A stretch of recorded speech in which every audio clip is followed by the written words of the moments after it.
నమస్తే. శ్రీ గురుభ్యో నమః. శ్రీమాత్రే నమః. ఆదిత్యాయ చ సోమాయ మంగళాయ బుధాయ చ గురుశుక్ర శనిభ్యే రాహవే కేతవే నమః.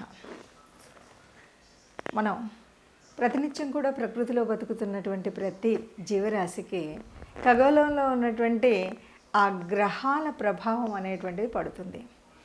అయితే ఇది మారుతూ ఉన్నప్పుడు ప్రతినిత్యం కూడా గోచార రీత్యా గోచార ఫలాలు చెప్పుకోవడం ఒకటి.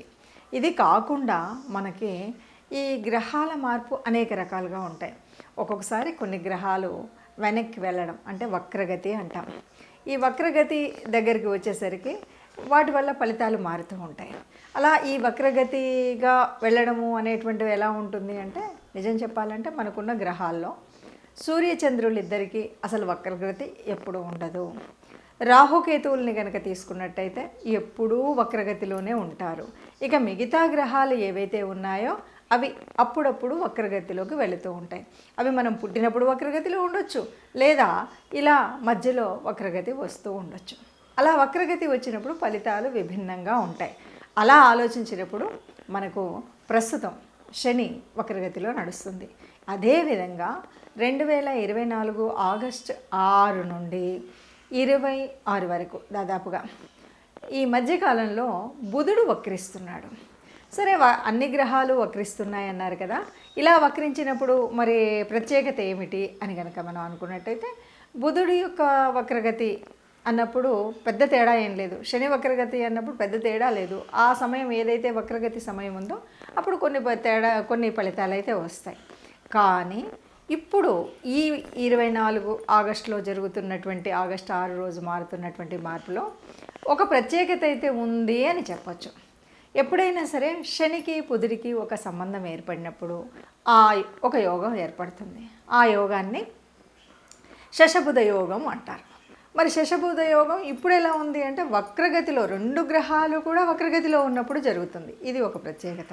ఇక రెండవ ప్రత్యేకత ఏంటంటే, ఈ సంబంధం ఎలా ఏర్పడింది అంటే, బుధుడికి శని, శనికి బుధుడు ఇద్దరూ కూడా సమసప్తకాల్లో ఉన్నారు.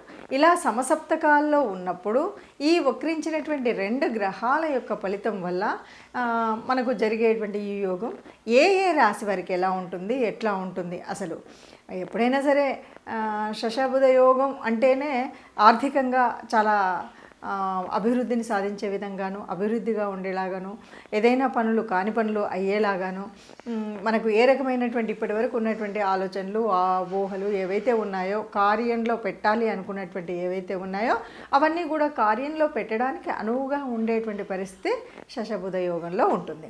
మరి అలాంటప్పుడు ఆ యోగంలో ఇప్పుడు ఏంటి ప్రత్యేకత అంటే, 2 గ్రహాలు కూడా వక్రించి ఉన్నాయి. ఈ వక్రించి ఉన్నప్పుడు కొన్ని రాసుల వారికి బాగా శుభదాయకంగాను, మరికొన్నింటికి మధ్యస్థంగాను ఉంటుంది. అసలు శశబుధ యోగం అంటేనే చాలా వరకు మంచి జరుగుతుంది, కానీ ఎక్కడ కూడా చెడు అనేది కనిపించదు. కానీ కొన్ని రాసుల వారికి చాలా అద్భుతంగా ఉంటుంది. కేవలం అది 20 రోజులు అయినప్పటికీ కూడా కొన్నింటికి మధ్యస్థంగా ఉంటుంది. ఈ 1-2కు అటు ఇటుగా ఉండవచ్చు. అయినప్పటికీ ఈ యోగం మరి దీని ఫలితాలు ఎలా ఉంటాయి, ఏ రాశి వారికి ఎలా ఉంటాయో ఒక్కొక్కటిగా చూద్దాం. తదుపరి ధనుసు రాశి వారికి ఎలా ఉంటుంది? ధనుసు రాశి వారికి చాలా బాగుంటుంది అని చెప్పచ్చు. ధనుసు రాశి వారికి వారి అన్ని రకాలుగా ఆర్థిక పరంగా బాగుంటుంది, సంతాన విషయంలో బాగుంటుంది, వారు పెట్టేటువంటి పెట్టుబడుల్లో బాగుంటుంది. రేపటి అంటే ఫ్యూచర్ గురించి రేపు తమ సంతానం కావచ్చు, రేపు తమ వంశం కావచ్చు, దాని గురించి ఒక ఆలోచన ఏదైతే ఉందో ఆ ఆలోచన ఉత్పన్నమవుతుంది. రేపటి గురించి నేను ఎలా నా డబ్బుని ఇన్వెస్ట్ చేయాలనేటువంటి ఒక కొత్త రకమైన ఆలోచన చక్కగా జరుగుతుంది. ఈ చక్కటి ఆలోచన వల్ల రేపటి కాలం అంతా కూడా, భవిష్యత్తు అంతా కూడా బాగుండడానికి ఒక ప్రణాళిక వేసుకునేలాగా ఉంటుంది. అంటే ఒక చక్కటి ప్రణాళిక వేసుకోవడానికి మంచి సమయంగా గోచరిస్తుంది.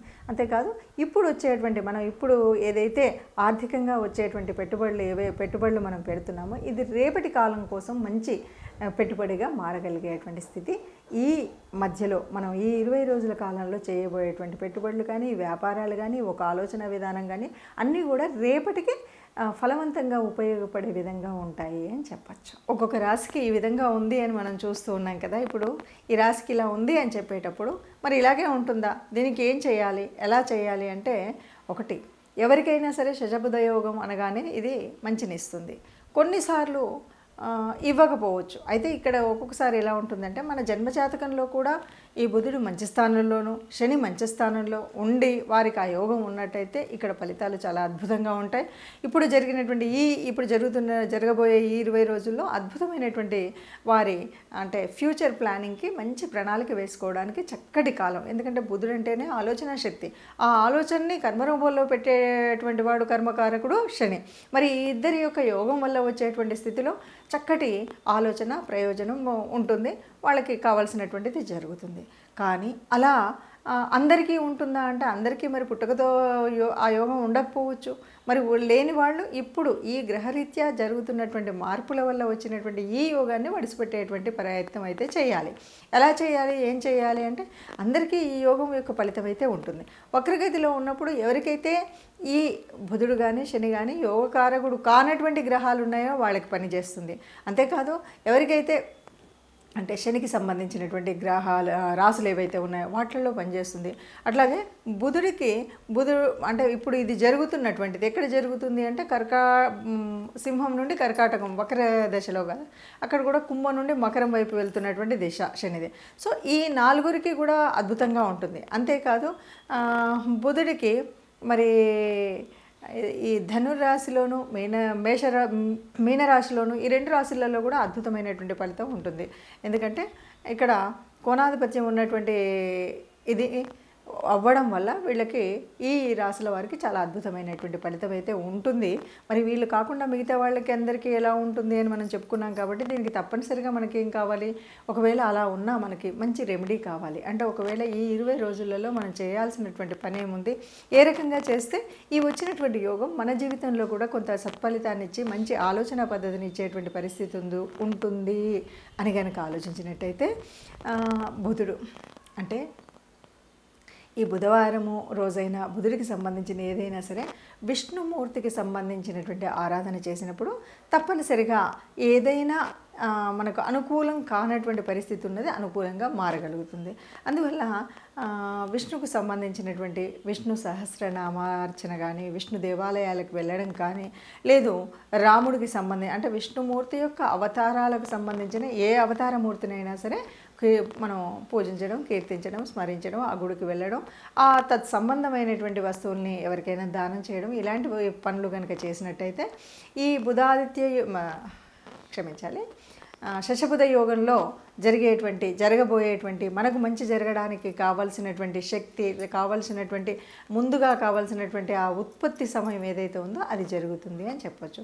అందుకుగాను చేయవలసినటువంటి రెమెడీస్ అంటే ప్రత్యేకంగా ఏమీ లేకపోయినప్పటికీ విష్ణు దేవాలయానికి వెళ్ళడం కానీ, విష్ణుమూర్తిని అర్చించడం కానీ, విష్ణు సహస్రాన్ని వినడం కానీ, వీటితో పాటు విష్ణుమూర్తి అవతారమూర్తులైనటువంటి ఆ అవతారాలు ఎత్తినటువంటి అవతారంలో కృష్ణావతారం అవ్వచ్చు, రామావతారం అవ్వచ్చు, మీకు సంబంధించిన ఎందుకంటే రాముడు కొంతమందికి ఇలవేల్పుగా ఉంటాడు, కృష్ణుడు కొంతమందికి ఇలవేల్పుగా ఉంటాడు. అంటే మీ ఇలవేల్పు ఎవరైనా సరే మీ ఇష్టదేవత ఎవరు ఉంటారో వారికి అనుగుణంగా మీరు దానికి అనుబంధంగా ఉండేటువంటి దేవతా ప్రార్థన చేయడం మర్చిపోకూడదు, ఆ దేవాలయానికి వెళ్ళడం మర్చిపోకూడదు.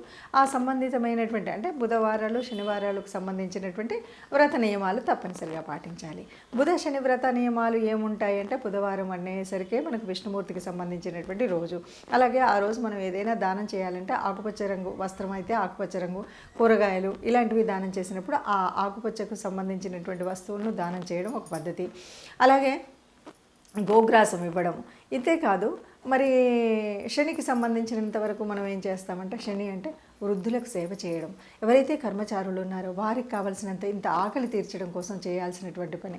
సరే శనికి సంబంధించినటువంటి ఆయిలు అంటే నువ్వుల నూనె ఇలాంటివన్నీ ఒక పద్ధతి అయినప్పటికీ కూడా ముఖ్యంగా ఎవరైతే కర్మచారులు ఉన్నారో ఎవరైతే వృద్ధులు ఉన్నారో వారికి సేవ చేయడం, వారిని ఆదుకోవడం, వారికి సహాయం చేయడం అనేటువంటి పనుల వల్ల శని తొందరగా సంతృప్తి చెందుతాడు.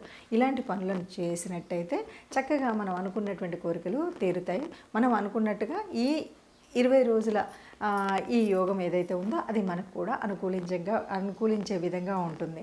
ఇదండి ఇది అందరూ ఇలా ఏ యోగం వచ్చినా ఏ రకమైనటువంటి గ్రహ స్థితులు ఉన్నప్పటికీ కూడా అందరూ సుఖంగా ఉండాలి, అందరిలో మనము ఉండాలి. సర్వే జనా సుఖినో భవంతు.